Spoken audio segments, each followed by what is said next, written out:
water with a bunch of chemicals in it is pumped at extremely high pressures, very deep into the earth to access, gas-rich rock and push that gas back up to the top, where it is then stored on site, along with the polluted water that comes back up out of the well.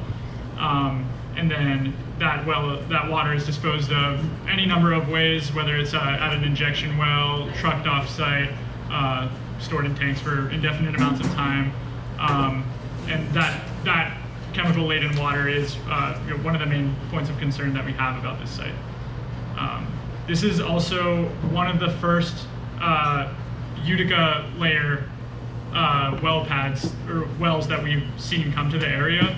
Fracking is a relatively new style of development to this immediate area, and the Utica layer is much deeper than Marcellus wells that you might have heard of in the past.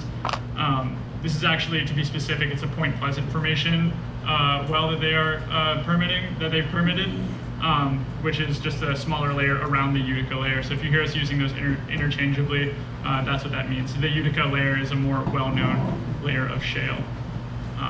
Here's a little map on the back covering everywhere that is. You guys all know where we are right now. So here are some updated maps from the well pad permit materials. This is the intersection of Cooser and Jim Mountain Road, approximately. If you guys can see, right at that point there is the intersection. And then if you go into those concentric circles, the smallest circle there shows where the well pad is. So it's that little rectangular area with that red dot there. That's approximately where the well bore is going to be drilled. And then as we go out from those concentric circles, we have a 500-foot radius, a 1,000-foot radius, and a 3,000-foot radius being that bigger circle. So just so you guys are able to visualize that a little bit better.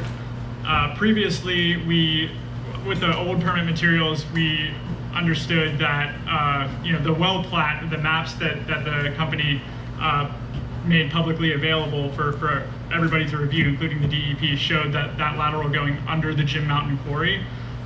Since then, that has been shortened a good bit. So now it stretches still into the Jim Mountain quarry permit area, but just barely. So that lateral has been shortened a good bit. How much is a good bit?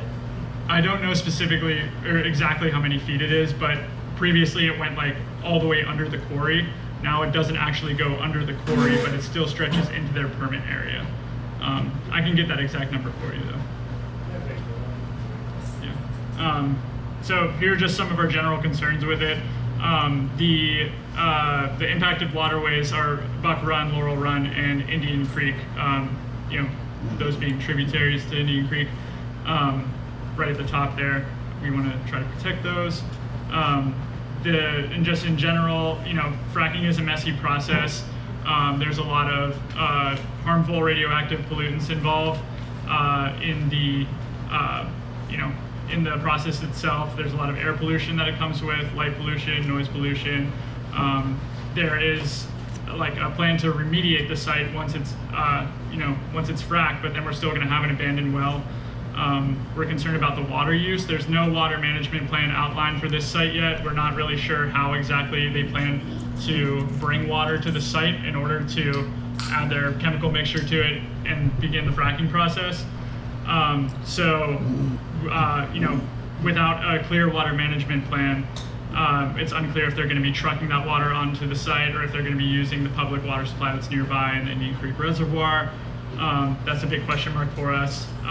Fracking also poses huge risks to private water supplies like people's wells and springs that live in the area. There's the possibility of interaction with those water supplies. Also, this toxic water being released into the watershed. Previously, we were concerned about quarry interaction. That's still a big concern for us, although less so now. I already said noise, truck traffic, especially if they are going to have to truck that water onto site, and then waste. How exactly are they planning to dispose of that radioactive waste? Will it be trucked along Jim Mountain Quarry constantly?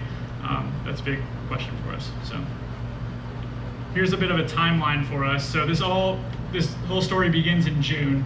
On June 6th of 2025, that's when PH Masterline LLC, that's the operator for this site, submitted their 2 permit applications to the DEP. That was the drill and operate permit and the erosion and sediment control permit.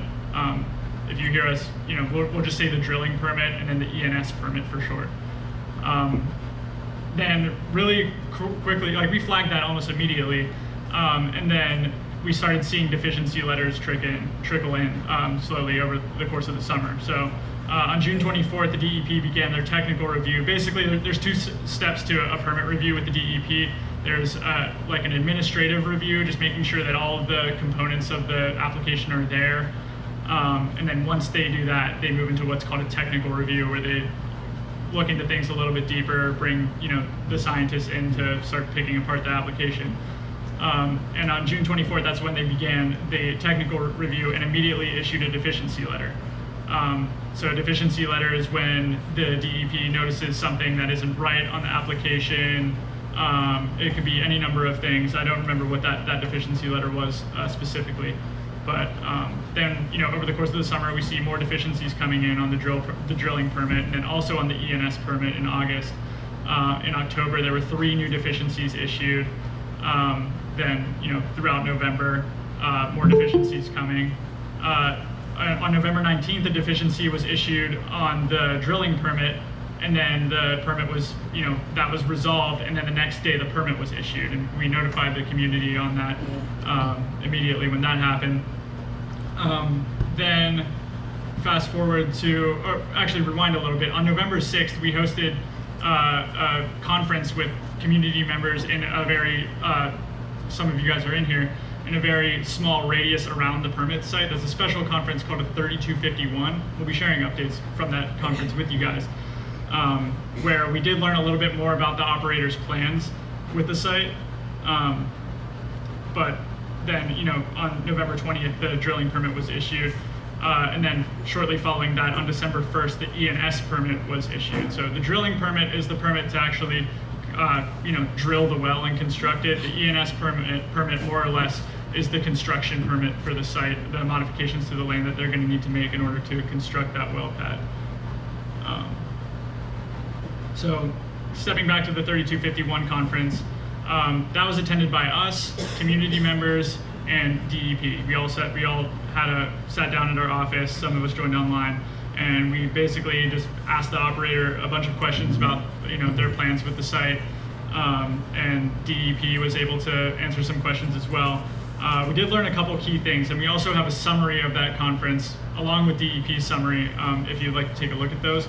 But here are just some highlights. PH Masterline was very clear that they did not want to truck in the water because of how resource intensive that is. So basically that only leaves one like obvious option. There could be other solutions for them. But it sounds like they plan to purchase water from public water supply, likely constructing a temporary water line to do that. They plan to store their harmful wastewater, also known as brine, in on-site tanks. Previously, we might have suggested there were going to be ponds on the site. That is not the case. They are planning to store them in tanks and possibly recycle that water until it's unusable for them. Yeah. I thought that at the meeting that we had in November, they had said that water would not stay on the property, that would be removed from the property, and there would be no ponds, so that water would not be there for us to deal with. So now why is it that that's going to be stored in tanks? Because it was told that it would be pumped into a tank, the truck would come, Yeah. they would fill the truck, and it would be left to go to a landfill. Yeah. That was by the operator. Yeah, more or less that we're saying the same thing. They're planning to temporarily store it in tanks, recycle it a few times, and then eventually transport it off the site. Sorry if I wasn't very clear with that, but yeah, that's their plan, at least when we talked in November. And they don't just use it once; they'll put it back in their system to pump down when it comes back up. They store it in tanks, There may be some minimal treatment before it's reused again, but they're able to and permitted to use that water more than just one round of pumping into their borehole. So they did say that it won't be in any open pits or open tanks. They're all basically trucks that are in the form of a tank. Once it is spent, then they can basically hook a truck right up to that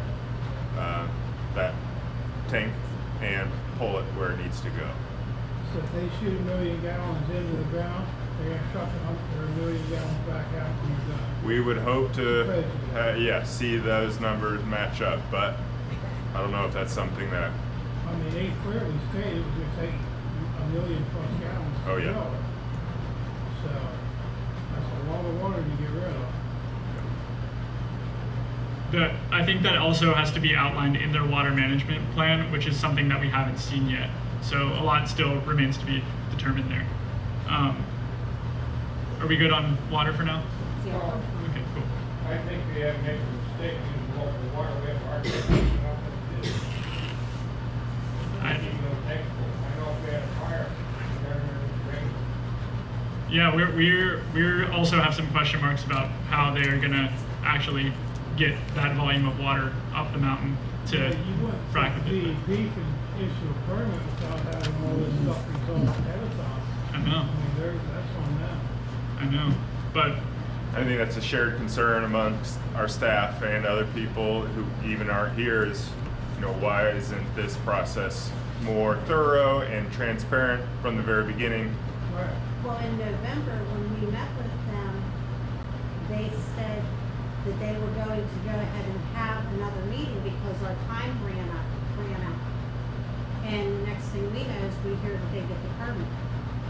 So somebody's not being honest to us, and I mean, I'm sorry to say, but the people that, from the company that was there, that guy was talking anything to try to get everybody to just say okay. Yeah, Because he was like, oh, well, what kind of flowers? Do you want wildflowers planted there? Do you want,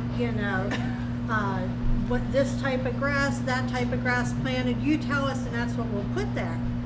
But that's just blowing smoke to us for us to just say, oh, okay, you're going to make it look pretty by putting wildflowers there. That's not solving any of the questions that we actually have, That was on sound. You two were both at our office for that 3251. It is not required for them to have a second round of that, and that's what we were trying to get the DEP Legal Counsel to kind of confirm is before that all happens. There's been quite a few members who've said that they are not pleased with that timeline, and we absolutely agree. We have a couple slides about the timeline process and how it's changed, and it really limits the amount of interaction that the operator and the DEP have to have with the public or the surrounding community. And I think that's one thing that I would say caught us off guard as well, is how quickly that moved along. While we're on the water subject, at that meeting, they clearly stated that they were going to send representatives around to test everybody's water. Yeah, I haven't heard about anybody's water getting tested. I we're gonna get believe to that in a second as Yeah. well. Yeah. Is there anything else before we move on? There's, especially on water. Okay. The most alarming thing and this is also something that was just in the permit documents, but we heard them say it in this 3251 conference out loud. This is something that's going to inform our strategy going forward, is that in the future, PH Masterline may propose more laterals stemming from that pilot wellbore. So at this time, only Tantabella 1. You'll hear us use Tantabella and Shannon Compton. I'm just going to clear that up for everybody. Shannon Compton is the name of the well pad, but Tantabella 1 is the name of the lateral that has been permitted. So if you hear us using them not interchangeably, if we're saying Tantabella, it's referring to the well. If we're saying Shannon Compton, it's referring to the well pad. So at this time, only Tantabella 1 is permitted, but there is the possibility that they could propose more laterals coming from that pilot, in all different directions. So right now we have it going, roughly southeast, it's possible that they could have laterals stretching out in other directions. I asked different times, and maybe you haven't found out the answer. When they spread out, don't they have to get mineral rights from all the owners that the ground above? Or is there a cutoff point that they don't no longer? Because I know like Somerset, when you're doing coal, if they drill into your property, they're liable. PBS paid out $2.5 million to a friend of mine because they drilled under his property. I believe Sarah or Yeah. we have a staff I member. own 27 acres right under where they're drilling, but nobody's ever even said a word. And I think Sarah or Melissa, who's our staff member online, kind of addressed that, and that's the difference between drilling for gas in the Marcellus layer So and you the, don't own your mineral rights that deep? there's a certain term. Sarah, if you got it a moment. Yeah, sorry. I'm not gonna bother with that. We can talk about your specific case more after, because I wanna go through the paperwork that you all provided last time. But the term that we were referring to, which is an application process that they would have to go through, is forced pooling. They would have to apply for 2 different types of permits in order to acquire that forced pooling process. That would allow them to drill in an instance where the owner does own their mineral rights, does not consent to lease, but under certain arguments due to a 1961 law, they can ask for forced pooling. But we would know if that happened. That hasn't happened yet because they would have to have applied for it and been granted it. And actually that law has never successfully been used. There hasn't been a successful final instance of forced pooling. In 2013 there was one case that made it halfway, and then it didn't make it all the way. But just to say that that's the term that we were referring to before. Well, I understand as Yeah. far as. And I'll cover that too, if we want to like pause questions for a little bit and keep grooving, because Okay. hi, I'm Melissa. But I'll cover a bunch of this stuff, and I want to be conscientious of time because we've got a lot to talk about today. But we are going to talk about the water sampling that needs to be done, and then also that forced pooling definition. So we'll get more of that. Should I go ahead and share my screen, or have you guys click through? If you could just let us know when you want to hit the next slide, that would probably be easiest. All right, great. So I'm just going to do like a high view recap of where we are in the permitting process. You did a great job already so far. What the permits that PH Masterline has received already are the drill and operate permit, and that covers the like general construction, the drilling operations, as well as the haul road construction that the trucks on site will use to go on and off. And then something called an ESCGP4, which is a mouthful and an acronym for the erosion and sedimentation permits that Nate was talking about. It actually combines 2 things that are normally 2 different permitting processes. So it combines like grading, the earth movement, like the earth moving, you know, like making new hills, making things flat that didn't used to be, clearing, grubbing, all that kind of stuff, as well as stormwater management. So making sure that, you know, the soil isn't coming rushing off the site, going into the streams nearby and causing them to not have enough oxygen to support aquatic life anymore, because that can have a real impact on the health of the local surface waters.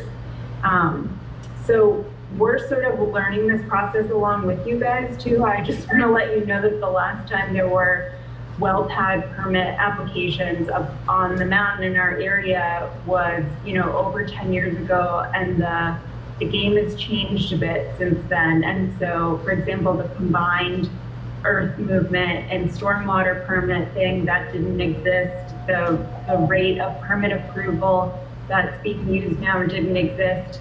So, you know, we're learning as we go here in this process, and Nate will talk more about how permits are being reviewed now. But next slide, please. They still need some permit approvals. It's not like a totally done deal yet.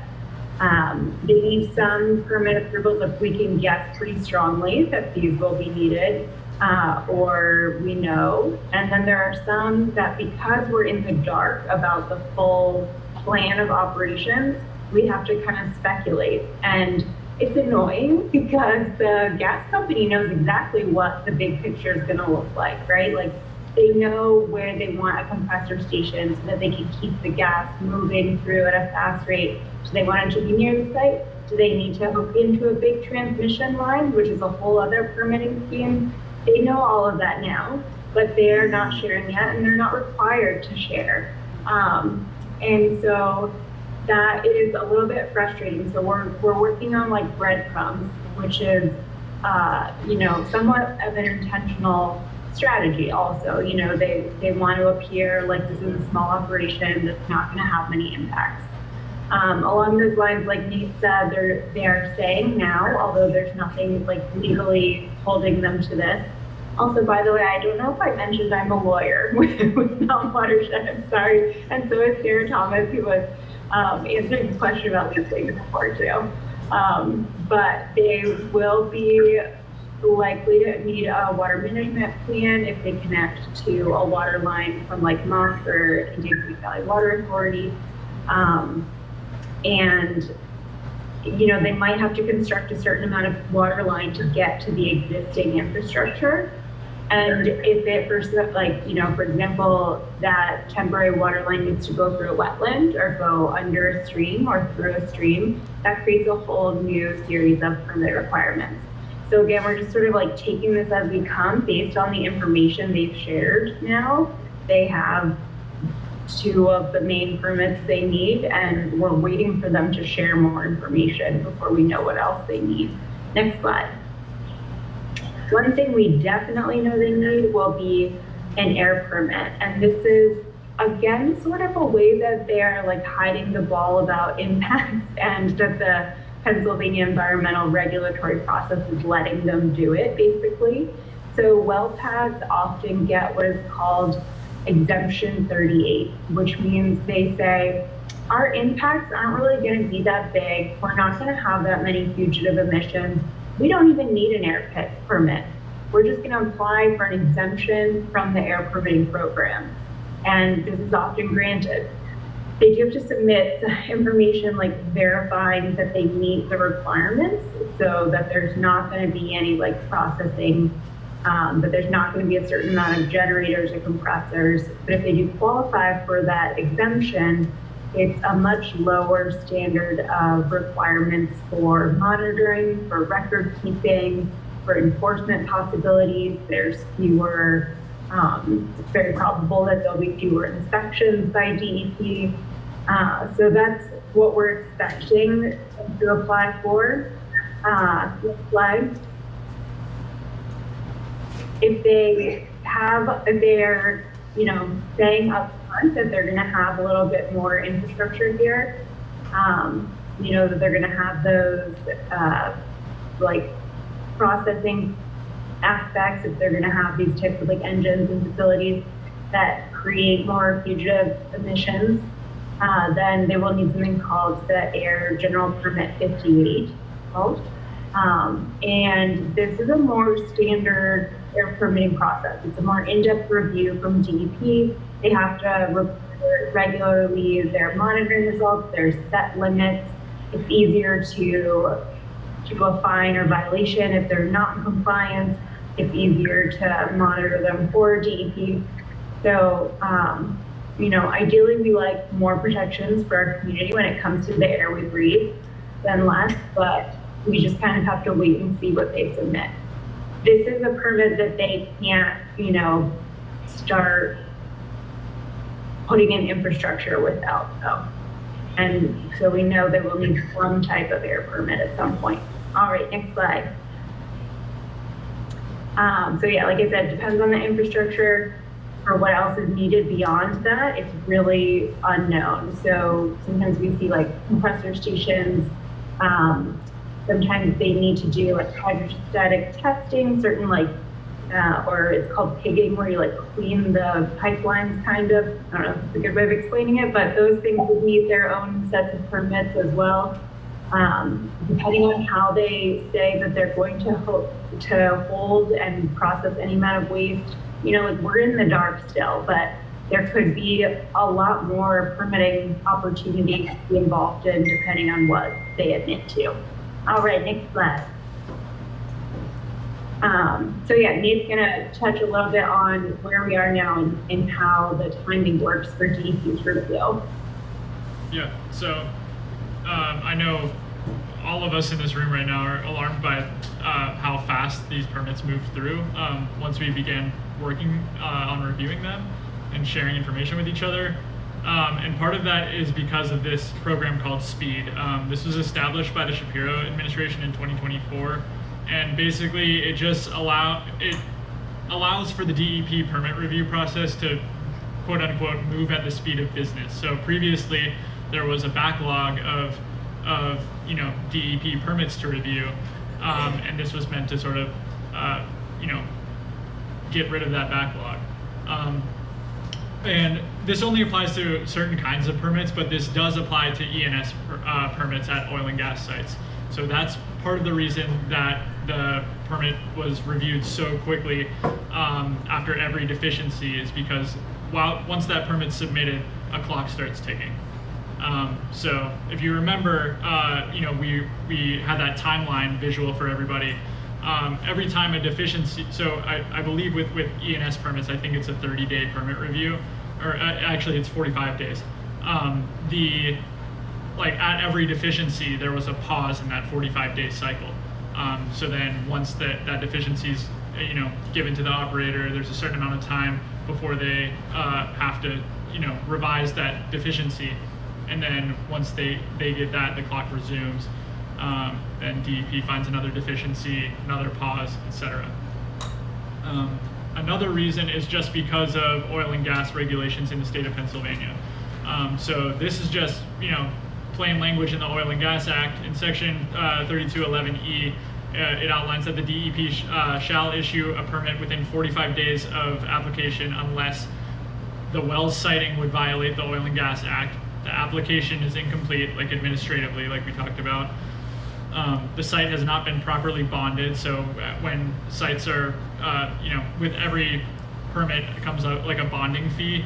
Basically, in order to remediate that site, once it's, once they're done operating on it, there has to be a certain amount of bond given to the state so that they can, bring the land back to its original state, in air quotes for anybody online.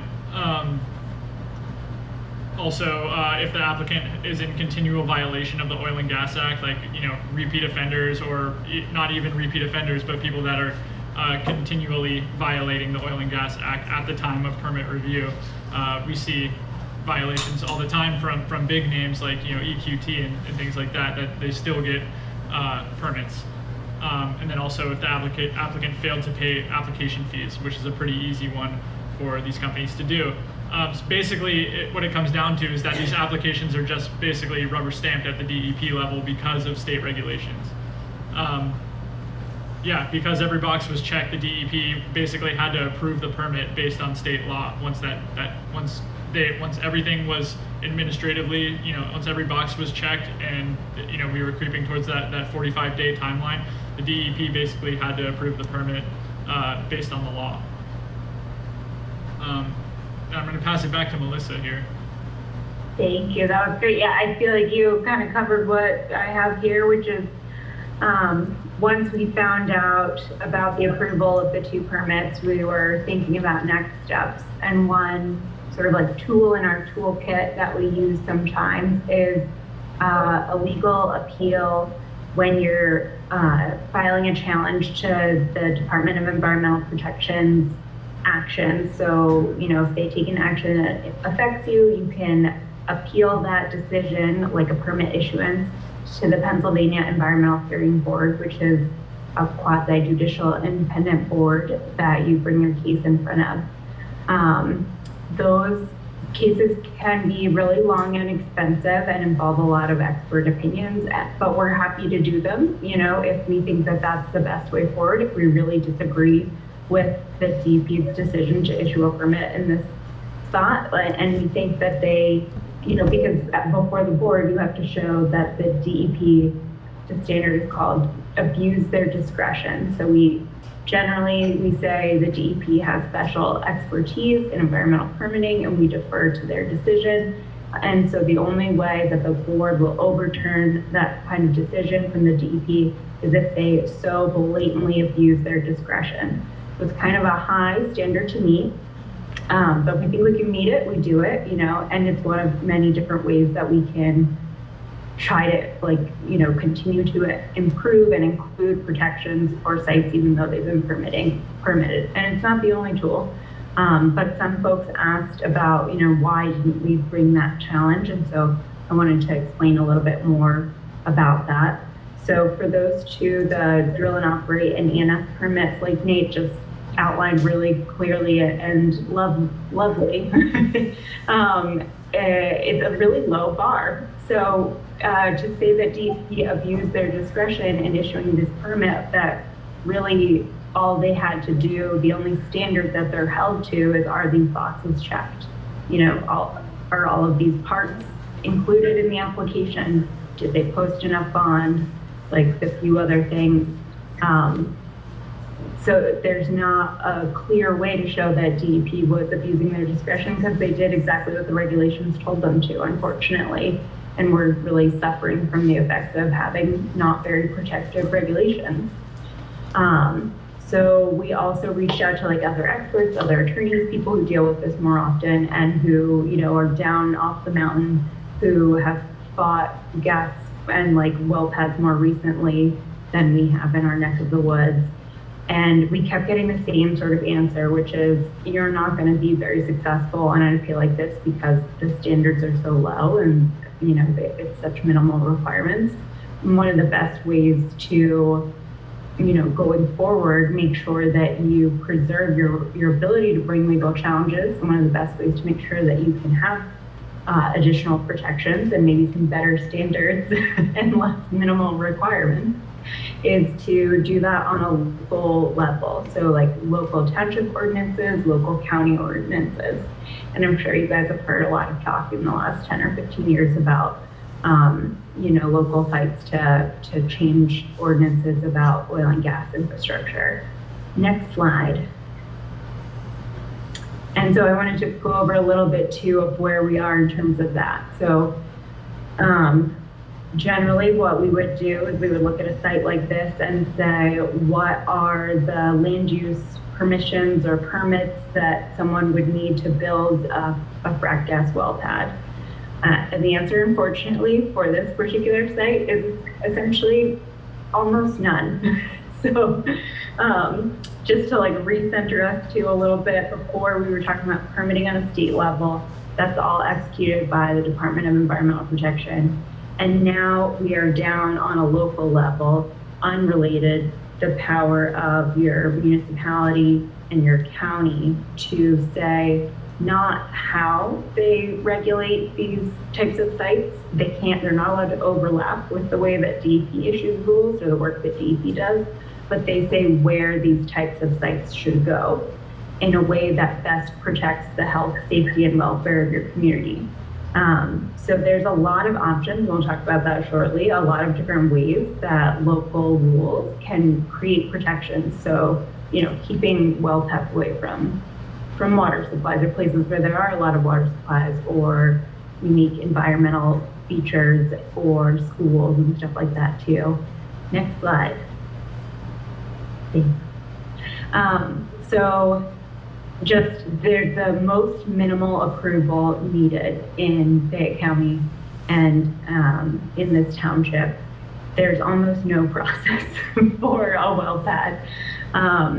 I'm sure you've all probably heard of someone needing a zoning permit at some point in their life, or yeah, you know, a zoning board process or something like that.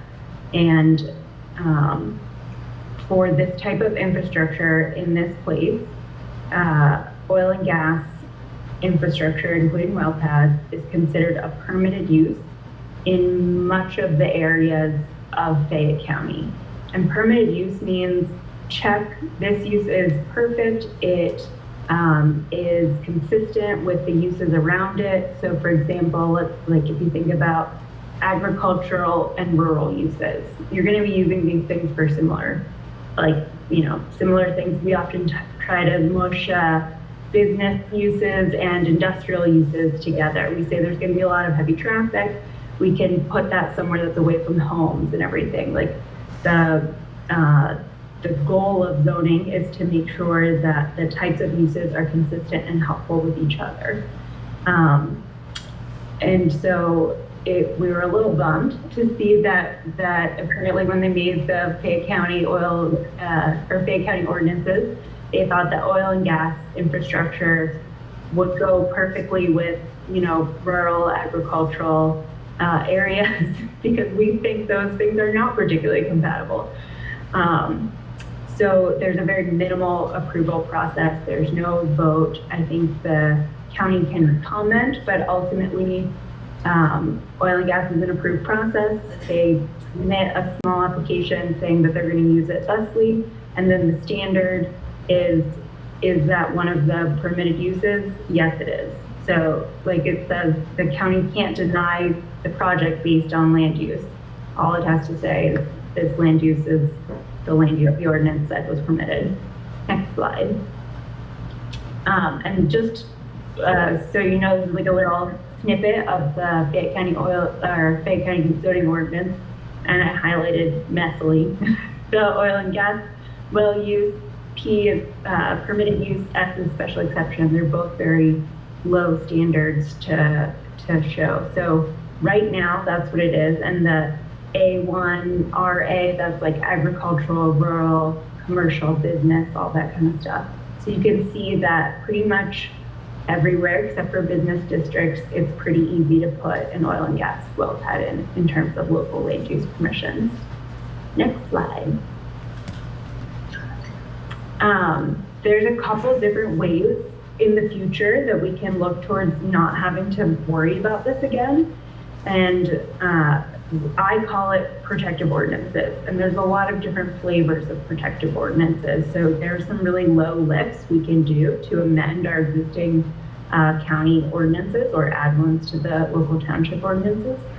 One is to just list, like in that line that I just showed you, instead of having it be an S or a P, is to have the well pads be a conditional use. And what that means is that it gets more processed and reviewed, and I'll talk about that a little bit more too.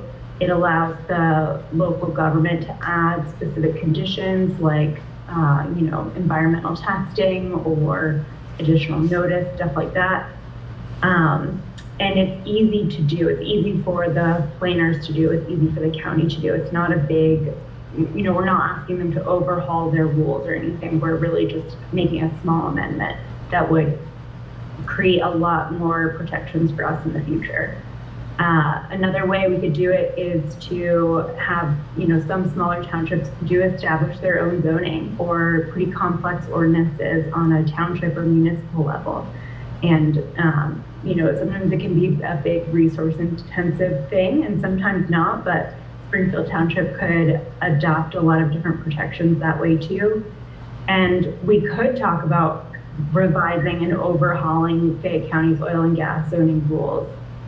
There's a ton of protections that are available, and we did something kind of like that recently when maybe a lot of you guys were involved in this, but folks were really worried about injection wells, so the waste wells and fracking infrastructure being sited in Fayette County.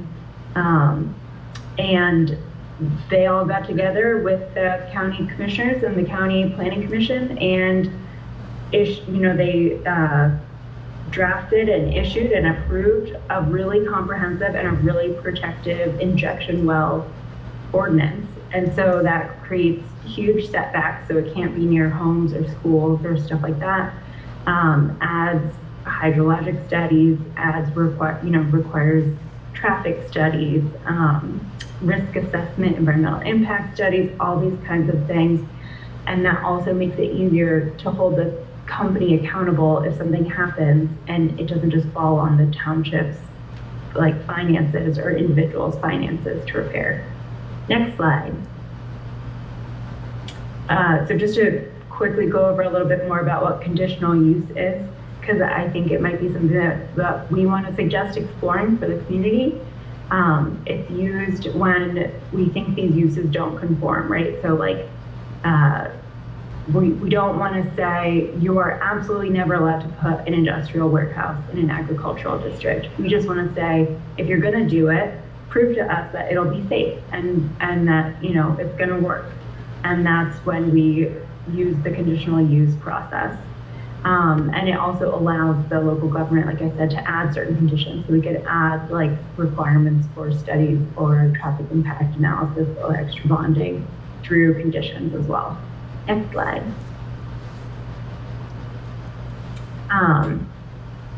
And one big part of this too is that conditional use means a public hearing.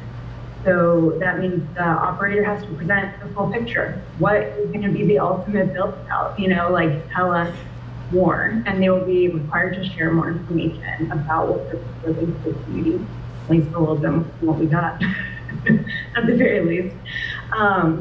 And folks are allowed to participate in that process as though they were lawyers as well. So you can get involved to varying degrees. You can comment, you can propose certain conditions. You can say, actually, you know, I have a family, there's a special graveyard in my backyard. There's no way that this permit should touch these boundaries. And they might have to go back and revamp because of that, because it creates this opportunity for the public and you all who are the experts in your neighborhoods and your lives to tell the operator what's going on and to tell the local government what's going on. And then finally, the local elected officials vote on a final decision. So whereas now with permitted use, it's pretty much a foregone conclusion. There's not a formal decision by local government. It's sort of like assumed to be okay unless proven otherwise. This requires a public notice, a hearing, and a vote. Next slide. And some other examples of protected zoning ordinances generally, and there's like different ways to incorporate these, but I just wanted to plant the seeds of ideas. One is just to limit fracking to industrially zoned districts. It's a pretty easy lift also. So, you know, things that are already for warehouses, for factories and all that kind of stuff. So places where there's already going to be a lot of air emission, noise, truck traffic, let's just keep it there. That makes sense, that helps. Setbacks, like we did with the injection wells, help. You can limit noise, you can limit odor, you can limit lights.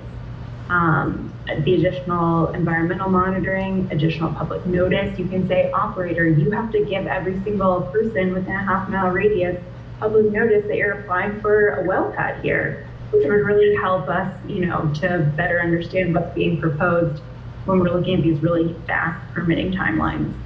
And another one that I've seen before that I really like is additional bonding to the township. So, you know, if you, there's really, like, if they're putting bond to DEP, that's the one thing. It does not create additional assurances to the township that they will pony up the money for spills and leaks, road damage, all that kind of stuff. So having additional insurances are nice. All right, next slide. So that's a fun, like, way to think about how we don't do this again in the future, but I know that's like not helpful right now. So here's a little bit more conversation about right now. If you're living near this proposed site and you're really concerned, like Sarah explained so perfectly, one thing you can do is talk to your neighbors about leasing. They technically have all of the underground leases they need for this lateral, but I believe they told us during the 3251 conference that if it goes well, you know, this is the first well pad going as deep as it is in our area. So they don't know, but if it goes well, there's probably going to be more. And that means they need to get more leases. And if they can't get leases, they can't put in more laterals. So just talking to your neighbors or checking your own leasing status can be good. If you need help with that, always feel free to reach out to us. I think, you know, I won't re-go over the forced pooling thing. It is a weird option technically with this type of well, this much deeper well, but I wouldn't lose sleep over it because if they do want to take your mineral rights without you officially signing it over. It's an enormous amount of work on the state's process and an enormous amount of work on the operator's part. And so it would involve public hearings. They have to prove that they tried to negotiate with you and failed. They have to prove that there's absolutely no other way on earth that they can drill this well. And the standards are pretty high, and like Sarah said, it hasn't happened yet. Next slide.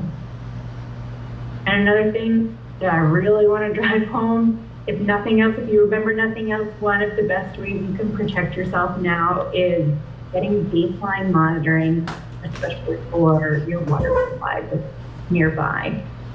So like Nate said, this can really impact surface waters, underground aquifers, and all of the things that ultimately feed our drinking water. You know, we all function off of private water supplies, and it's all connected. So if something goes wrong and there ends up being gas or ethane or methane forced into the aquifer, and you're one of those people that can light your sink water on fire, here are the things you want to do to prevent that. Or like, here are the things that you would want to have in your pocket before that happens, or before that's even an option.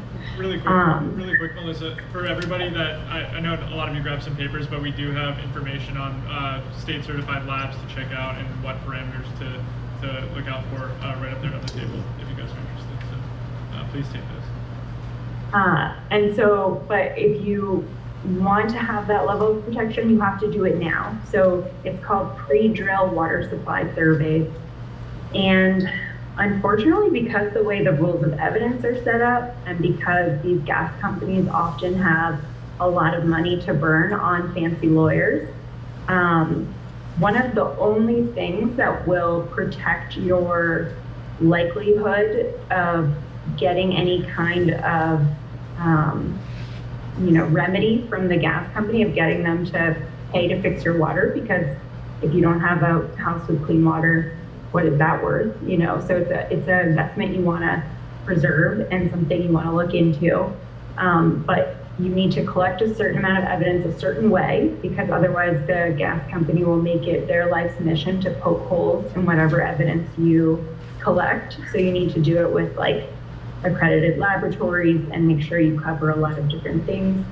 And you need to do it before drilling starts, before construction starts, ideally. Next slide. We'll jump again a little bit.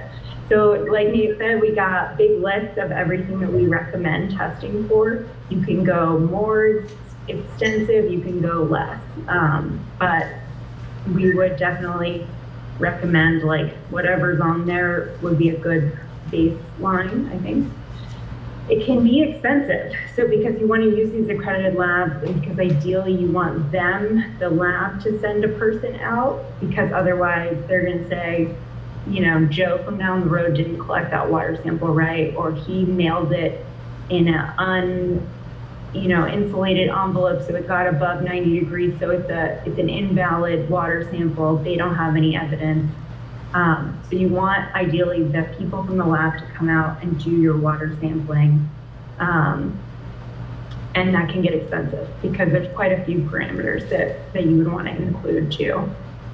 But one thing to keep in mind is that if they're going to send someone out and you say, me and my neighbor and the guy down the road all want to do it together, that means one trip to the lab, and they will often cut deals and do like kind of both rates. And also, I think Sarah will talk more later too about ways that MWA can help connect you with financing, because I've seen it run anywhere from like $300 to $700 to get water sampling done professionally. And if you're not sure whether or not it's appropriate for you, please feel free to reach out and talk to us. I'm going to talk a little bit more about a certain radius of folks who should definitely do it. And, I've seen studies that say anyone within even a mile of fracking infrastructure is at risk of impact. So just because you're not right next to the well pad doesn't mean it might not be a good idea to get this pre-drill water supply survey data too. Next slide. So if you are very close to the site, there is a certain group of people who qualify for operator compensated testing. And I know some people have a hard time trusting the operator to do it, and that's totally fine if you don't feel comfortable letting the operator come take the samples of your water, and you should still get your own. You could get both. I do personally like the idea of the operator doing it, because in court, they're not gonna rebut that evidence. They're not gonna say, you know, our own lab tech took that wrong. And so that you're gonna be able to say, my water was clean. You, operator, said my water was clean beforehand. And now it has impacts, and then you have a slam dunk case, or at least a much easier time of it, and a much more like higher likelihood to win. And sometimes maybe not even fight at all. If you've got that good data, they'll see it and they'll just say, let's talk settlement, let's talk other ways to deal with this. And you've avoided, you know, a super costly legal battle. If you're within that 2,500 feet of the center, I'm gonna actually jump to the next slide real quick. One more, maybe, yeah. If you're near that, there's maybe like 20 to 30 water supplies that have been identified as being near that center board, then you are entitled to certain protections that also increase the likelihood of you not having to have those clean water supplies. We're harping on this because it's something that we saw a ton of in the first round of fracking, you know, for folks who live or have been in the Charleston area. We saw so many water supply contamination issues and, you know, aquifer issues. And so it's one of the things that we're most concerned about, that y'all's drinking water. Melissa, 1 second, we're losing your audio really quick. Could you repeat the whole slide, basically? Yeah, Okay, this slide. you sound good now. Okay, sorry about that. So this is the image of the center well bore. I'm trying to think of what I just said. Who knows? If you're within 2,500 feet of this, you have some additional protections that are available to you. I think it's about 20 to 30 folks, or that were identified in the permit material as having private water supplies. There might be more, there might be less. It's not a perfect survey that they do. So if you want help finding out whether or not you're in this radius too, let us know. And also what I said that I think the audio ate up was just that we're really harping on these pre-drill water supply tests, because that was one of the main impacts we saw with the first round of fracking on the mountain. You know, we saw a ton of water supply contamination or water loss because the drill punctured an aquifer, and all of a sudden you don't have a water supply for your well anymore. So my hope is that people never have to suffer that again, and you know, they never have to feel up a creek because they didn't have this one data point that would have changed their lives and their ability to get a water treatment system put in their house for free. You know, a lot of those folks in our area really struggled for a long time. We're still struggling with the impacts. So just to back up to the folks within 2,500 feet, it's a very imperfect system, but if you are in this radius and something happens within 1 year of the drill, the law automatically presumes that the operator was responsible, which is great. You don't have to threaten to sue them. You don't have to fight with them.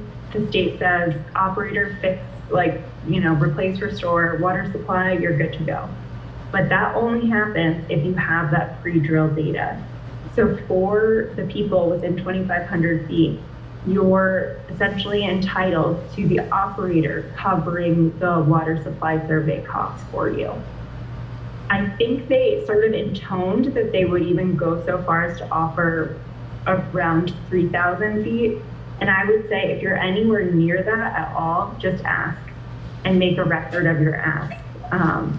So the operator needs to make that offer, and you need to say yes if you want the operator to cover it and to not have to worry about spending the maybe $700 on testing. Maybe next slide. Oh, here's just an image of what they send out to make that offer. And I just wanted to like have this mental image burned in your mind. So if you see this in the mail, or if you've gotten this and ignored it, it's okay, you can dig it out. This is the notice where they say, can we come do a water supply survey? Send us back this info sheet. It says send us back this info sheet within 15 days. That's okay if you didn't, if you got something like this and you missed it, reach out again, but make record of having reached out.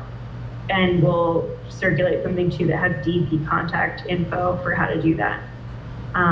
But this is again, like maybe 20 to 30 people, we think, that have been identified that this applies to. If you're confused about whether or not this is you, give us a call, and we'll help you figure it out. Next slide. So just for everyone, again, getting water tested before drilling starts. And I think we're at a place where they're not prepping the site even, so you've got a little bit of time, and we can help coordinate too. Make sure you use the PA accredited lab. Make sure you try to get someone sent out from the lab. Keep copies of everything. If you're in that 2,500 feet, reach out to the operator and we can help you with that too. Send a copy of your request to the operator to DEP as well.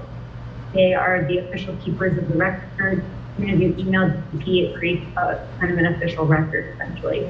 So put it in writing, your request to the operator, put it in writing, anything to DEP. And generally, pre-drill, record everything. If you have a water, like a surface waterway on your property or anything like that, timestamp photos, which generally cell phone pictures are, things that really identify where you are of the current conditions are good, because sometimes, you know, just installing a pipeline and they didn't regrade it properly, so now your property floods in a weird way it didn't. So even just having like video image of your backyard in the rain from before they drilled the well can be helpful. And we'll talk a little bit more about how to like make notations and journal and everything like that. And if you did get a water supply test and then anything changes, color, smell, pressure, try to test again as soon as possible. Next slide. This is another way to do the monitoring, and Eric will go through that with you. Sure. Basically, we're talking about erosion sediment control measures that they're required to install in their property. And this would be not only protecting your property, your neighbor's property, general watershed health, but this is a photo of a stream that has been impacted by the receiving water. On the left, you can see that there's quite a bit of sediment coming into the stream. And this is what one thing you could be concerned about with your own property, with the general watershed, like I was saying. So in order to limit the amount of sedimentation entering the waterway, the company is required to establish certain structures, and we'll call them facilities, for managing sediment-laden water, and even prior to that, allowing the water to be basically picking up that sediment and moving off-site. If you want that next slide. So just to give you a background, I used to create erosion and sediment control plans for oil and gas companies, and I would go out and inspect the site prior to them installing them, and then go in and inspect after a certain amount of rainfall. So after a giant rainstorm, the company can't just say, oh, well, I already installed it once. They need to go back out there and make sure that they're redoing those best practices to stabilize the soil, make sure these erosion fences, these silt fences, sometimes they're called super silt fence, but this is what I would call a proper looking site. They have several rows of silt fences. This erosion matting is placed where there has at one point been bare soil. They have another row on the other side so that no soil can be rained on and essentially picking up water, sediment-laden water, and entering the waterway. This is basically what needs to happen before any grading or any kind of site construction happens, is to have these facilities in place prior to earth movement or grading. I'm going to go to the next slide. And if you can see this, this might be, I was going to say the same spot, but it looks to be a little different. So this was the silt fence. This was where they did some grading, so there's no more trees. They may have even redone this slope at a different level, so they moved the dirt around. It rains a bunch, and you get some soil that sloughs off, or slips, they often call them. And now we have this dirt moving downhill, and you can see where this silt fence has been overtopped by this soil. That allows rain and water to basically flow over, and it looks like they try to back it up with a little bit extra silt fence down here. But if water runs down this hill, this dirt will essentially be able to enter in the waterway. It'll enter your property. So prior to any kind of earth movement, they need to have these installed. And this is one thing that we encourage nearby property owners to look at, is to protect themselves, because there is a lot of earth movement on a pad site or on a pipeline or any kind of access road. So there's lots of opportunity for sediment to enter waterways or your backyard. This is a reportable incident where you could say to the DEP or to Fayette County Conservation District that I am experiencing impacts to my personal property based on lack of proper E&S controls on this site. And what would happen is they would most likely bring a machine, get this dirt back on their own site. They might have to put up additional fencing or silt socks, filter socks, or another word for another feature that I'll show you next. But then they have to redo that. So these do happen, these incidents do happen. So if you see something like this, don't expect the company to automatically come out and redo that. It'd be smart on your end to go ahead and initiate a call to the Conservation District.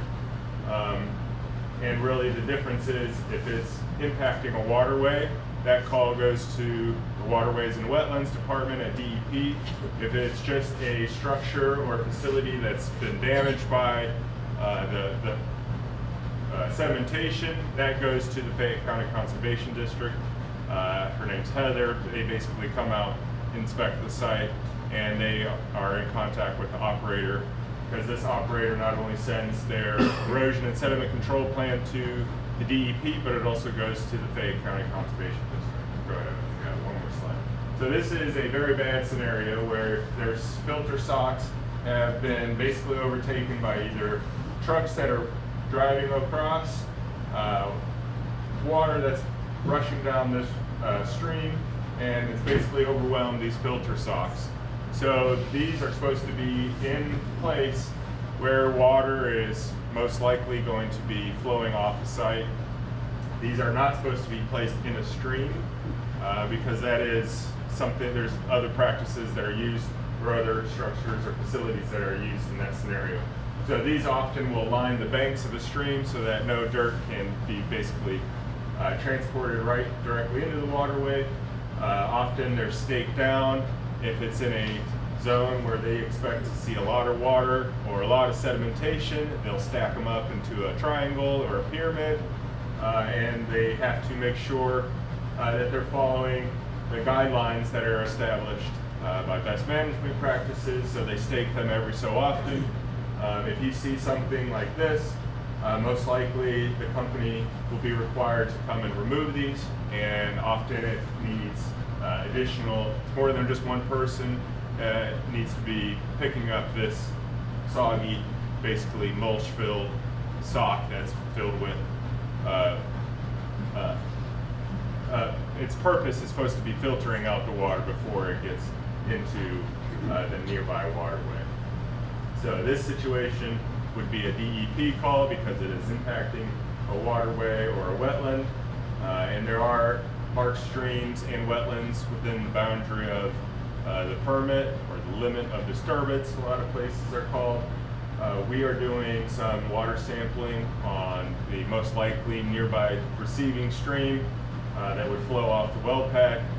So we're going upstream of where the work is going to be done, and also we have a spot downstream.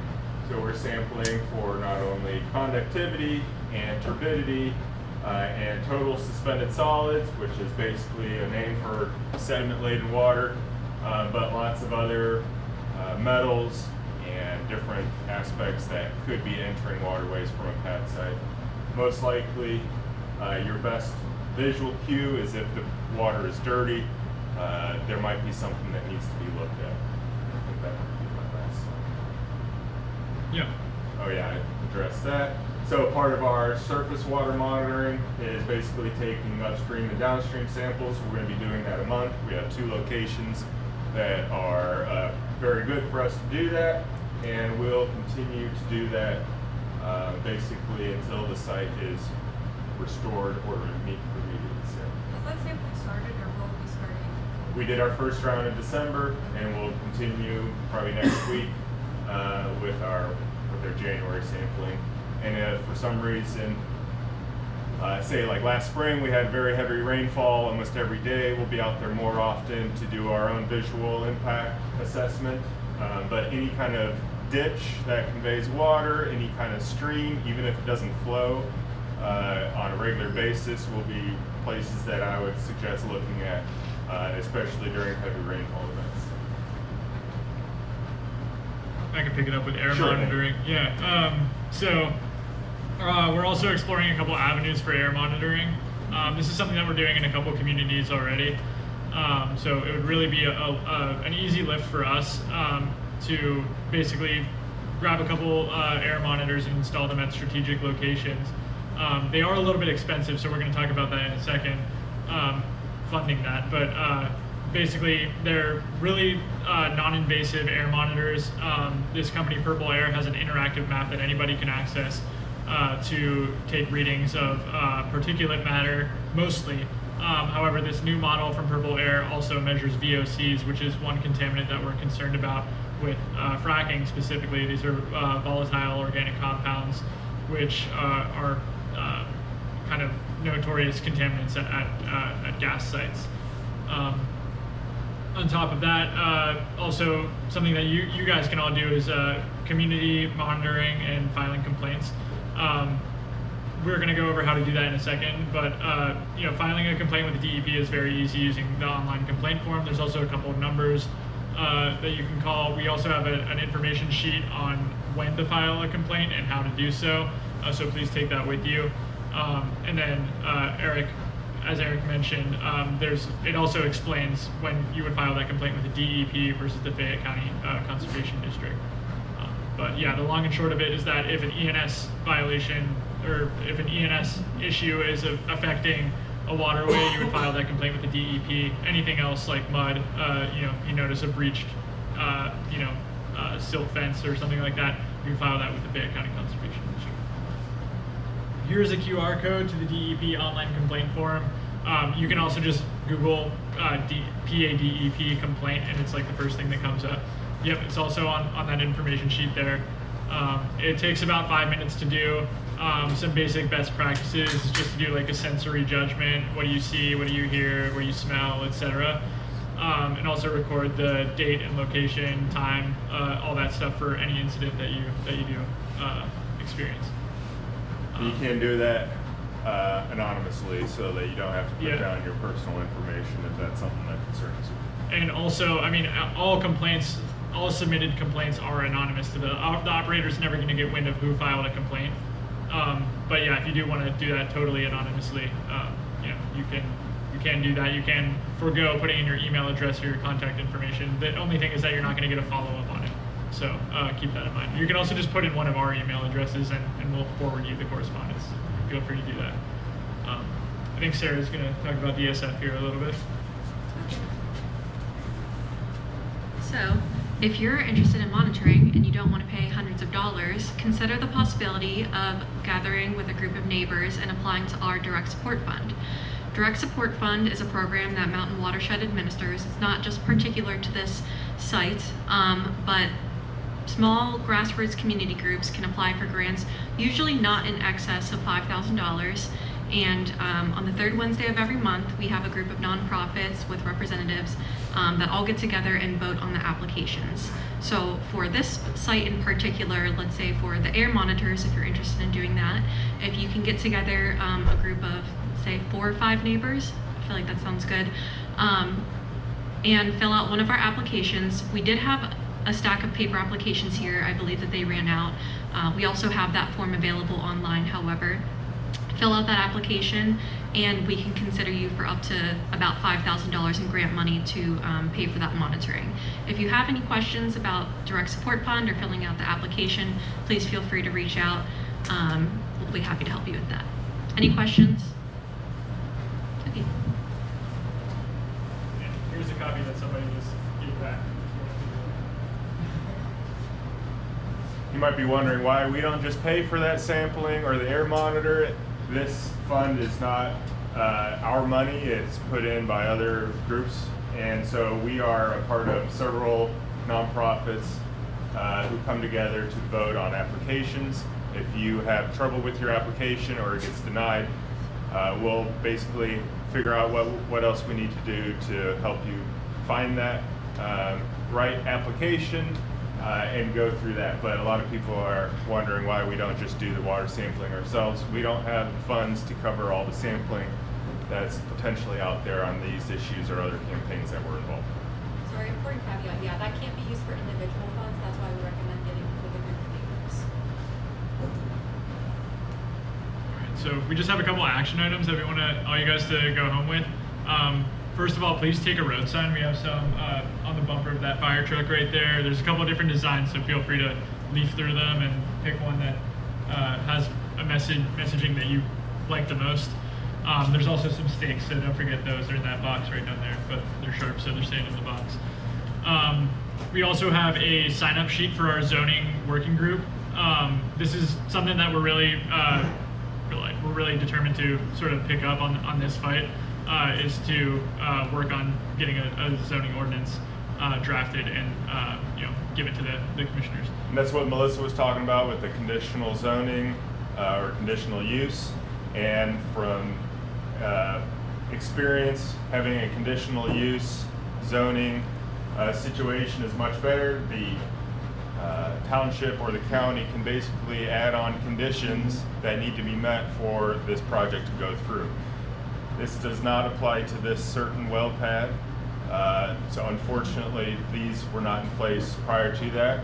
But with the feeling of energy production in Fayette County, I don't want to say expect to see more well pads on the mountain, but this is one way that we could be more prepared for any future energy development. We know that's one of the main focus of our county. And we think that conditional use is really the best way. So we're going to harp on that again. If you're interested in meeting with us or our county commissioners or your local municipality, please sign up here and we'll have side meetings regarding that specific topic. Support fund is great for that. Additionally, attend your local government meetings.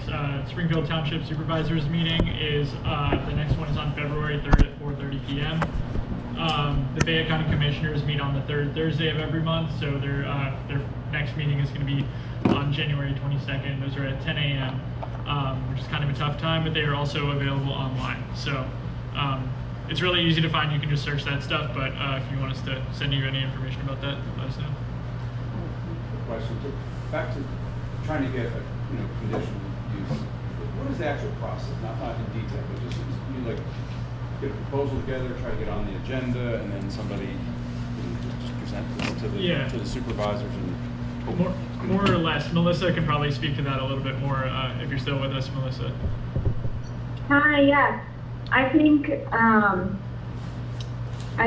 were any of you all involved in the injection well ordinance too? Like, I haven't personally pushed through that. It would have to be, I think we talked about maybe some like initial conversations to weigh openness from the county commissioners, because I believe they would have to like have some sort of approval and the planning office. And, you know, ideally we want their buy-in. We want them to understand that this is what their constituents want and to help us push it forward, because that makes it a lot faster and a lot easier if our elected representatives help us along in this case. So we were thinking about starting to just bring up the idea and explain why we feel like it's needed in some initial meetings, maybe one-on-one, maybe during the monthly public county commissioners meeting, and, you know, raising it there, talking to other folks present about why we think it's necessary. So starting to just sort of plant the seeds, have those conversations, and then depending on what they're open to, it would kind of change the process a little bit. So it's a lot, we can submit, like an outside organization can submit a draft ordinance or amendment to the zoning, like to the existing zoning plan. It's a little more complicated and takes a little bit longer. So we would ideally like the county commissioners, or depending on if it's an amendment or a whole new ordinance, you know, the zoning board or the planning office to be the ones spearheading it and moving it along, because that makes it a lot faster, a lot easier, less time and resources for everyone. So yeah, we're just sort of in initial stages, and we love people to come to these meetings with us, you know, be the voice of the area, talk about why you're concerned, your experience so far, why this is important to you. It's way more important for them to hear from you all than it is for them to hear from us. So if folks want to be involved in that process, that would be awesome. And just a little bit more, and ultimately it's the commissioner's vote. So that's what happened with the injection well ordinance, was that we had some suggestions for model ordinances, they put their input on it, and it was the 3 commissioners that vote on it at the end. So it's not a huge push in terms of who we need to convince that this is something that is a good idea. And we know that, like, Scott Dunn, for instance, has already commented that he thinks that there needs to be more protections in Fayette County, because having a well pad on the mountain like this is ridiculous where it is. Is this subject on your agenda already? No. Go to that meeting? No? I don't believe we've made any reach out to them to say, hey, we want to do a zoning change. We're trying to approach this in a very smart way so that we don't appear that we're anti-fracking, for one, across the entire county. We don't feel that that would be a good approach, but we do feel that there is a time and place to have these well pads. And again, if they put on these conditions for each well pad, by location may fast track them to the next step or the next condition. But if we have something in an area that is ripe for tourism and our natural resources that need to be protected, we feel that's where it'd be better suited to have these more protective conditions in place so that they can make an assessment on, is this somewhere that we want to potentially mess with, or is it somewhere that we already have other fracking and we can already have these established kind of conditions in place. So. And I think the more they hear from their constituents, they hear from us, I think it makes a difference. It's not on the agenda. There's always comment at the end. Yeah. So at any of the meetings, because they meet monthly, or? I believe it's monthly. Yeah, it's monthly. Yeah. So I think that our approach has been, let them hear from the constituents first, and then we'll take that, because then they'll be more likely to want to meet with us. But yeah, I think at any time if you want to call them up and send a meeting and say, I really think there needs to be more that can be done around limiting where these wells can go, I think that that's a good approach.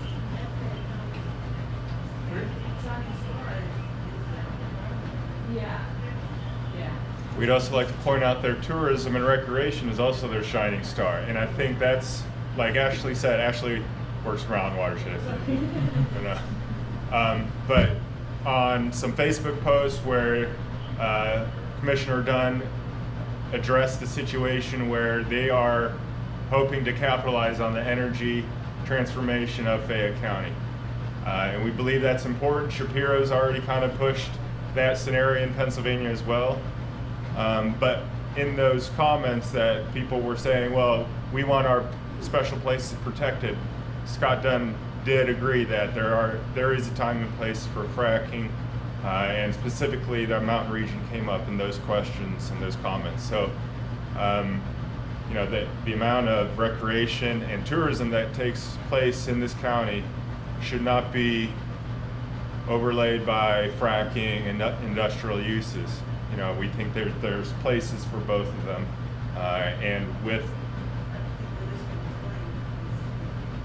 and that's unfortunately this is more of a future look instead of a hyper local look at what we're looking at this Shannon Compton well pad. Unfortunately, It's already too late for this and. Basically, PH Masterline has a one-page paper application that has yet to be submitted to the zoning department.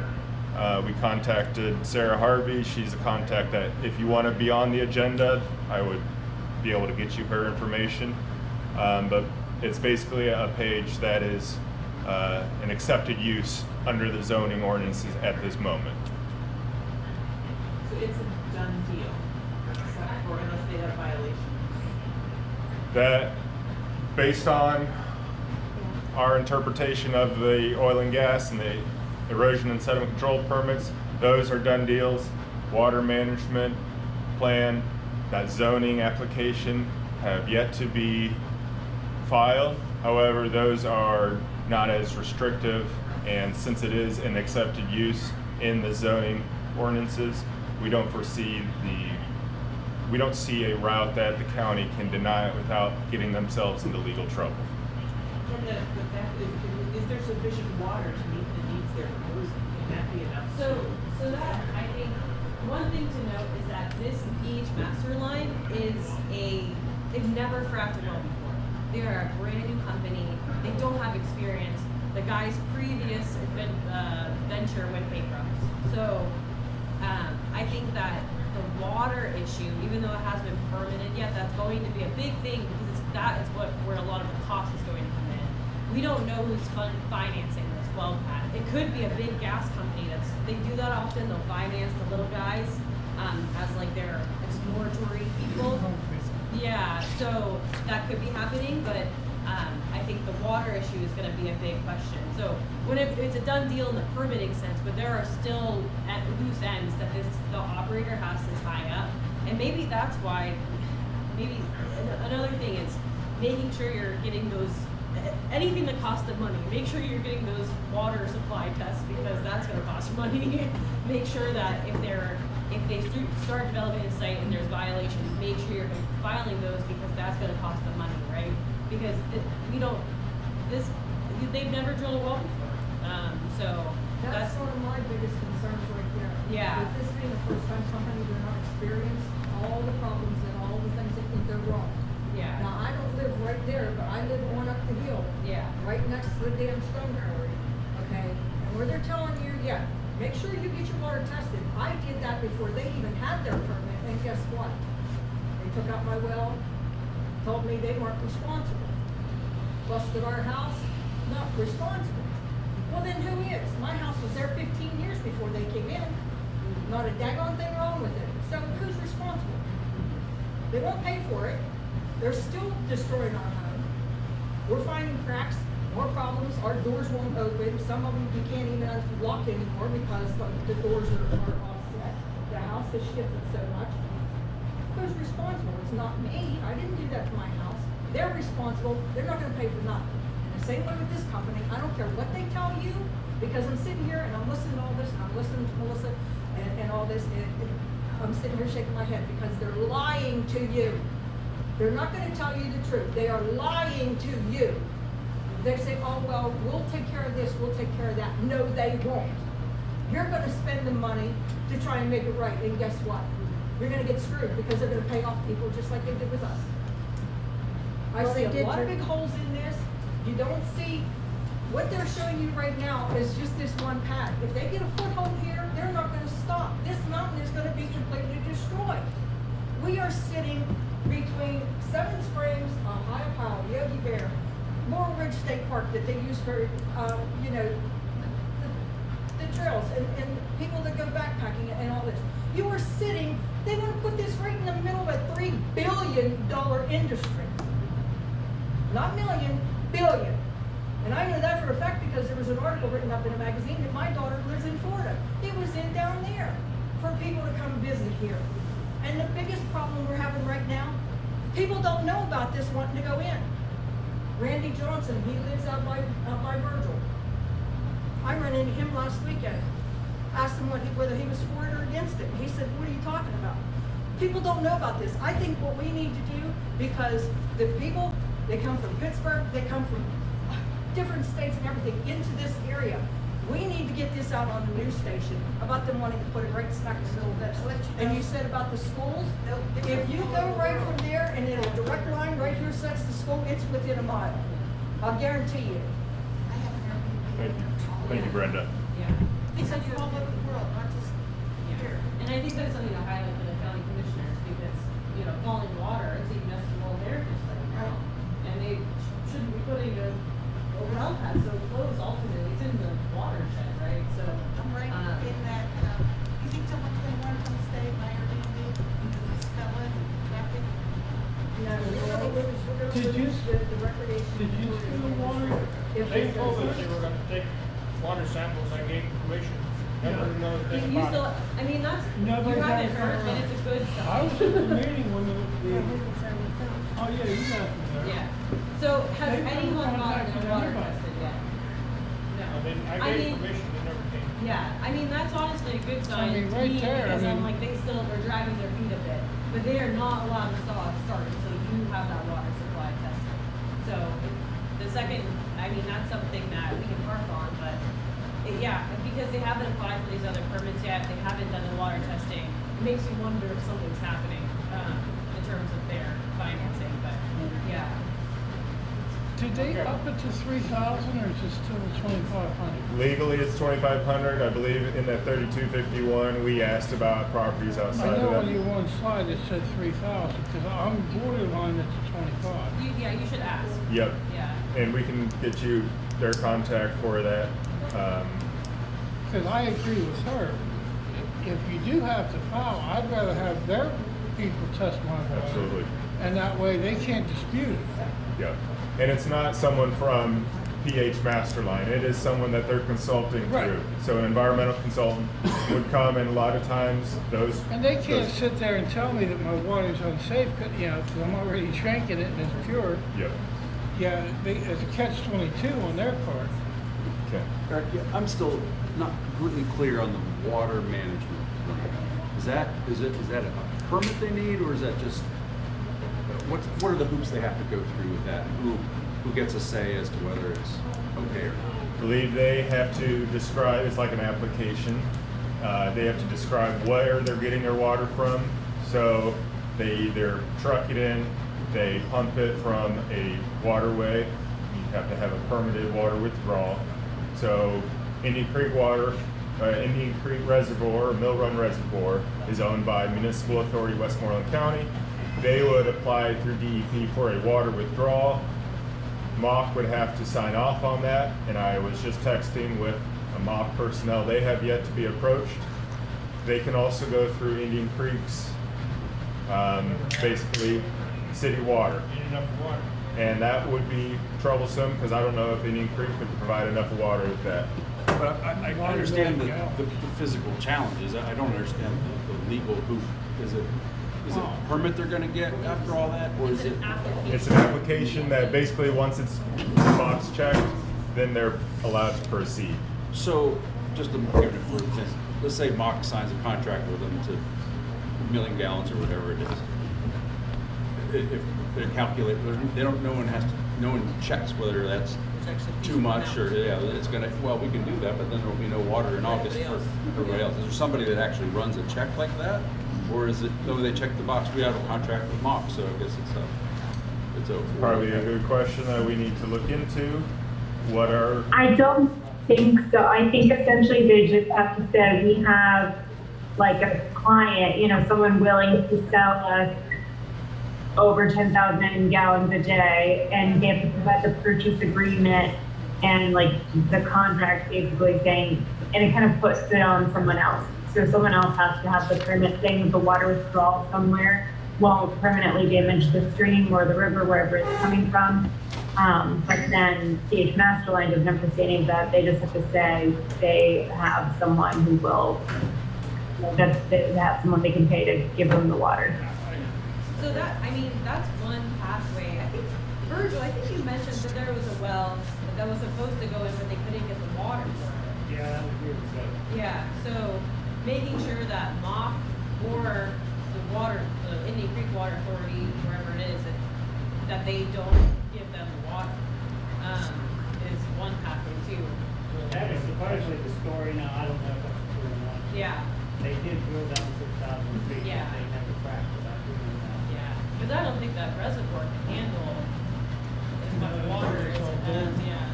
So that's another thing to push on. but that's something that we can touch base with Sarah and Melissa with their legal department at DEP, is what basically is restrictive about that, or where does that fall when it does happen? Just to say you have a contract doesn't mean, I mean, doesn't the contract could be, you know, a napkin that doesn't have any remedies for, you know.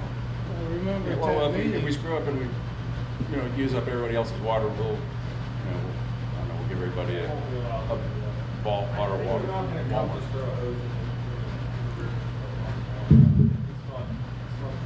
yeah, they had to prove where the, If they did apply for a water withdrawal from a public waterway, it does have its own process. We've seen that, several withdrawals out of the Yawk River, and it's much more established than just dropping a hose in. You know, they have to account for how much water they're taking, cubic feet per second, and all that kind of stuff. I think the Army Corps of Engineers will have a lot to say about that. And there was a permit listed, Chapter 105 permit that they would have to do, because that's a impact to the waterway. So there's more to it than just the water management plan, if it goes a certain route. If they truck water in, that's another scenario that is much more costly, so we don't expect, and then that meeting that we had, they said that they're not trying to truck water in, because that makes it less profitable for them. I got one thing, it's kind of related to the water thing, kind of not. We live right across the road from it, and their initial hole goes down right to the edge of our property where it cuts off. I know it's quite deep, but our land was stripped maybe 50 years ago. I know we had to wait at least 20 years to build a house on it, so the settling was done. Now that land is loose. And on the backside of my land, going right down to Buck Run, they put a berm all across there, not a big one. But that's so steep, you can't walk up. And that's gonna slough off with any kind of subsidence, surface subsidence due to fracking. I don't know how deep that will affect, could be to affect the surface, but that's a concern. It's gonna be right in the Buck Run. Is that berm on your property? Yeah. Yeah, so that might be something to document in terms of making sure that that's not also ruining. And they'll have an engineer stamp those plans and say this is fine, and like the pictures that I showed with the dirt and earth sloughing off and running down, that's a very common issue when it's in the rainy season. And those are all issues that push them back, that we have to be careful of. And it's something that we hope that the DEP has reviewed in depth enough on their permit to make sure that that is not a red flag for them. I think it's something to consider. Yep. Because it is very steep, and there's not a lot of growth on it. I have a question for you. I'm sorry that you're in a position of being close to the site. I live far away, but is there, the people who are in that zone of 2,500 feet, they're not all in this room tonight, but are they aware? Very few. I mean, is there an effort to make sure everybody within that zone this is the form you need to fill out? We've sent out a mailer. We've done a lot of outreach online. We've asked the people who live there to specifically talk to their neighbors. As simple as it sounds, a yard sign is really what we're going to stress that people take today, put in their yard. Doesn't mean you're one way or the other, anti-fracking or not. It's this exact location that we're trying to focus on, because this zoning work group is really our next step to look at this as a more watershed level of protection, since this is past that point of Brendan. I don't think it's the idea that we're against anti-fracking. It's the idea of putting it in this area. Yep. I mean, because there's too much goes on. This is too much of a money-making area. You know, I mean, when Trump said drill, baby, drill, yeah, I agree with that. But he was talking about oil. He wanted the Keystone Pipeline opened up, back up, so we could get our oil. But you've got Warren Buffett, you've got George Soros. They own the damn railroad. They're the ones that fought against it, because that'll put their business, that'll put them out of business. But the thing of it is, look at the kids that go to school here. I don't want my grandkids growing up around something like this. I mean, put it in an industrial park, like you said. Put it there. Do it there. But then again, how many small wells have been drilled in this area that they've not got nothing from? Why this area? Yep. Why right here?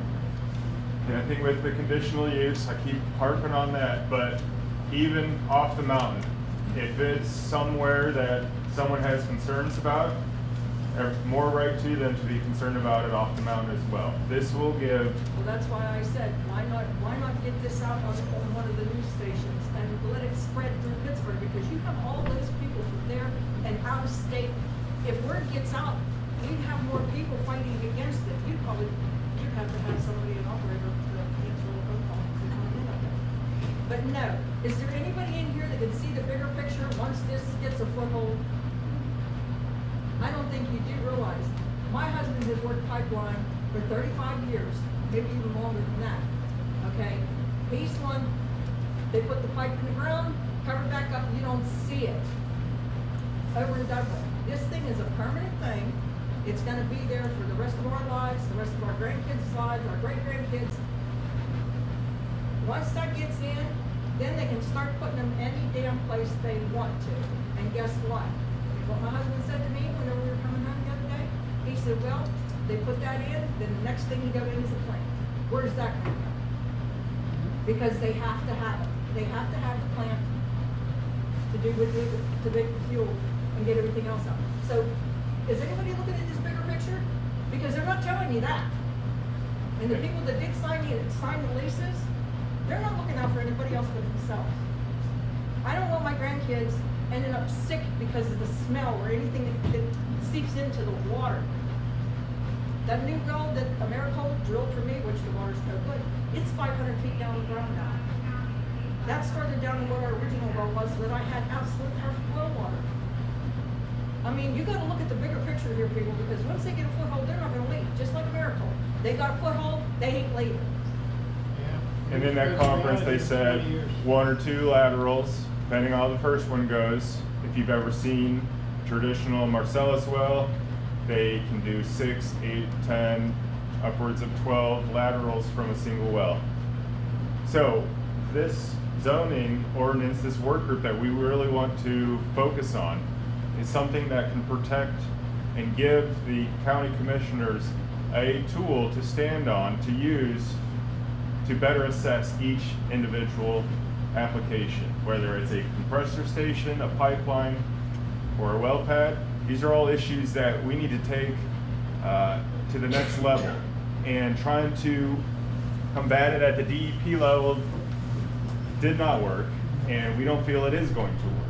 And this zoning is the protective route that we feel is the best advantageous moment for us. So when we're talking about action steps, taking a sign, talking to your neighbors, those are all very specific to this.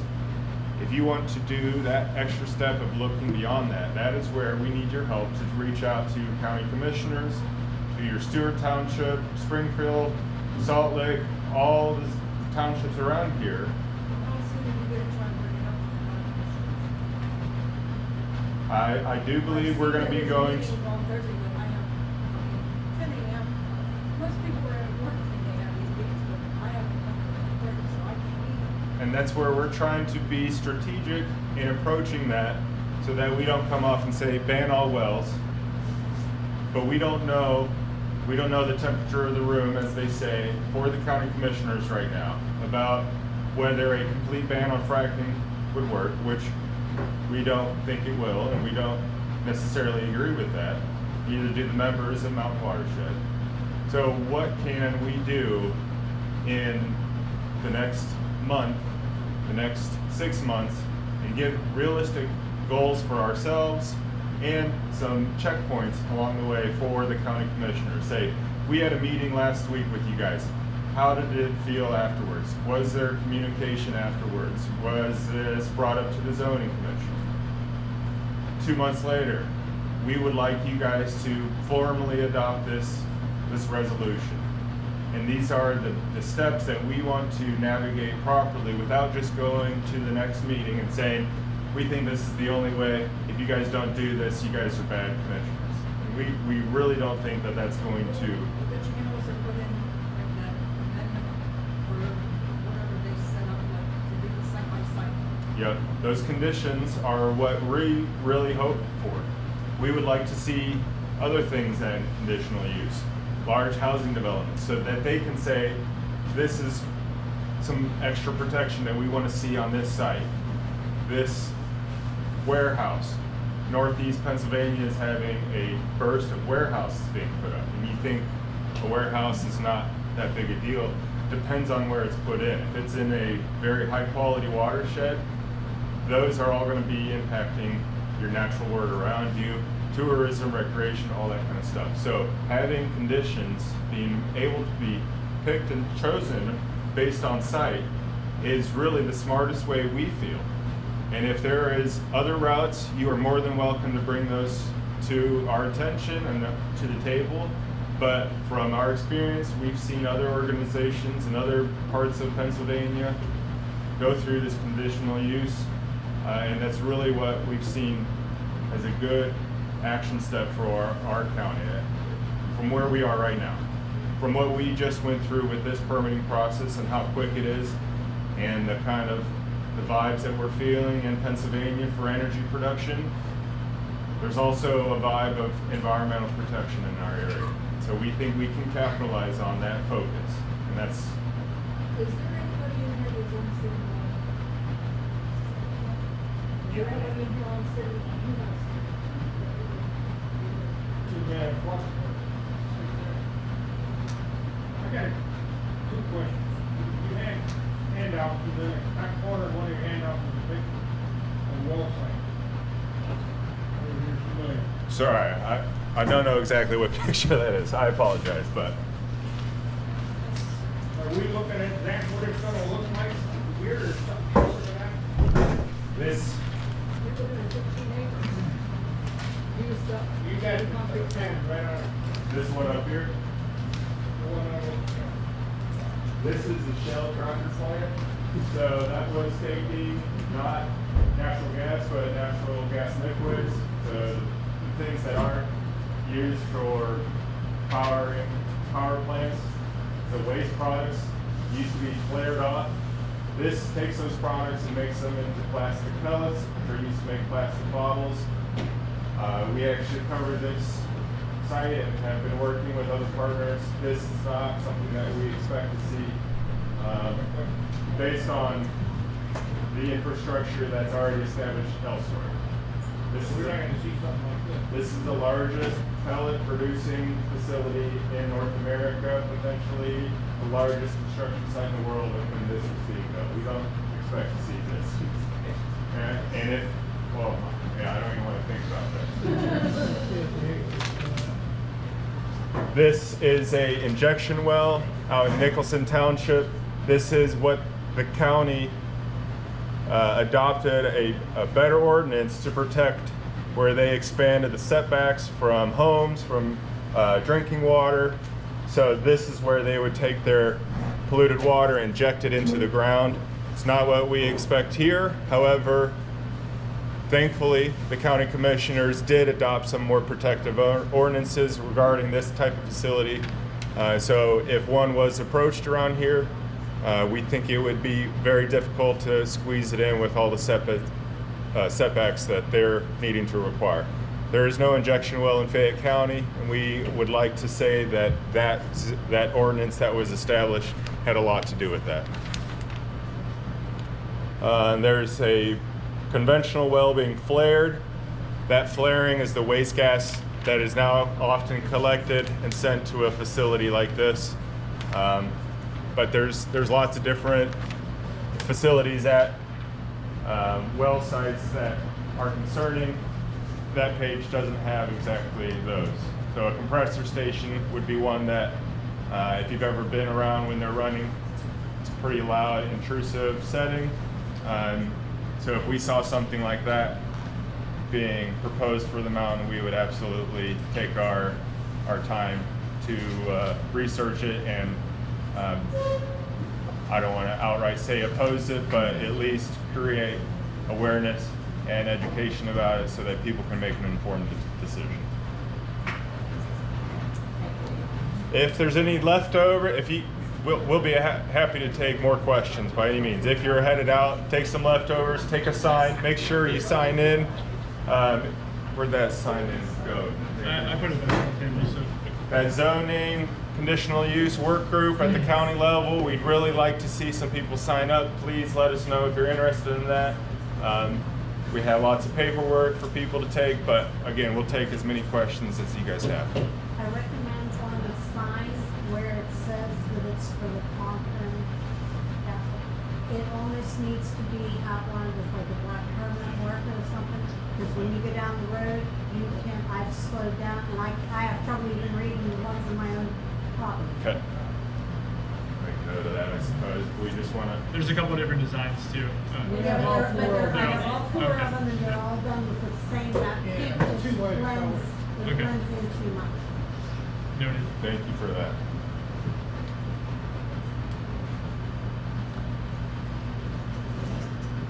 Sorry, I didn't see it.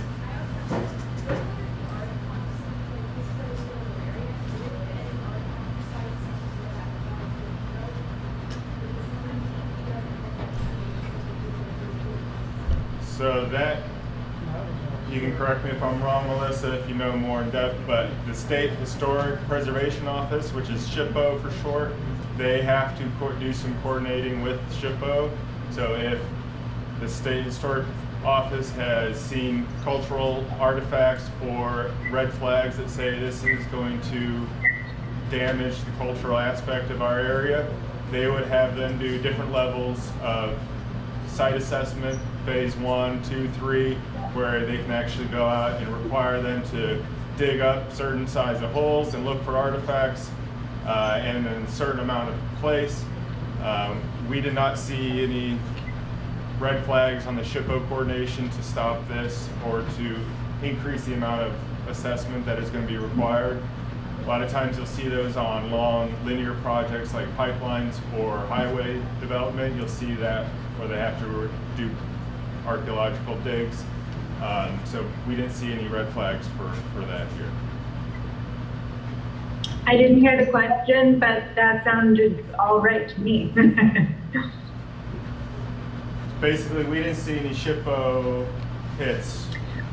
No, and I will say, like, if anyone knows anything different too, because if that changes at any point, you know, if we alert them that there's, artifacts of cultural significance, near the site, then they would have to pause, I believe this is correct, they would have to essentially pause construction, have those archaeologists come out and do an assessment.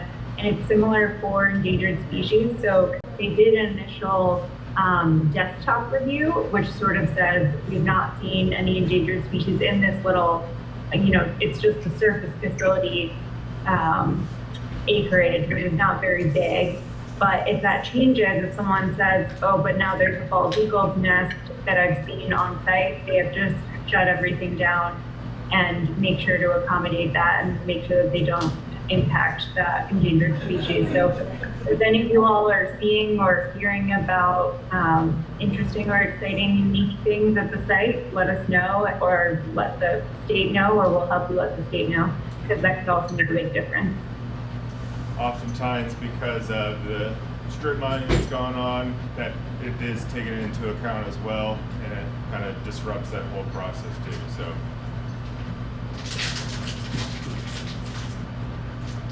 Any other questions? Feel free to approach us afterwards if you'd like to talk one-on-one, but we do appreciate everyone coming tonight. Thanks for your time. You haven't had enough. Yep, absolutely. Melissa, I think we're going to